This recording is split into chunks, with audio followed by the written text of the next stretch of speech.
సైంటిఫిక్గా ఒక విశ్లేషణ వాళ్ళు చేశారు. పాములు పగబడతాయా, పాములకు చెవులు ఉంటాయా, ఇవన్నీ వాటి విశ్లేషణ చేశారు.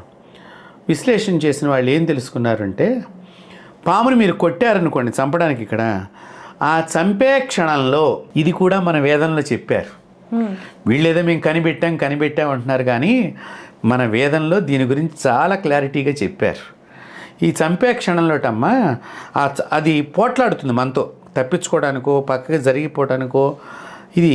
కానీ వీడికి ఏంటంటే దాని భయము చేత, ఇది పగబడుతుందనే కక్ష చేత దాన్ని ఇంకా కొట్టడానికి ప్రయత్నం చేసి ఎలాగైనా చంపేస్తాడు. ఈ చంపే క్రమంలోట దాని బాడీ నుంచి, దాని నోట్లోంచి నేల మీదకి ఒక రకమైనటువంటి పదార్థాన్ని వదులుతుందిటమ్మ. ఇది వదిలినప్పుడు ఇది చచ్చిపోతుంది, మనం ఏదో తగలబెట్టడం, ఏదో భూమిలో స్థాపన. ఈ వాసన ఇంకొక పాము పసిగడు, చూసారా? ఈ వాసన ఆ పాములకు మాత్రమే తెలుస్తుంది, మనుషులకు తెలియదు.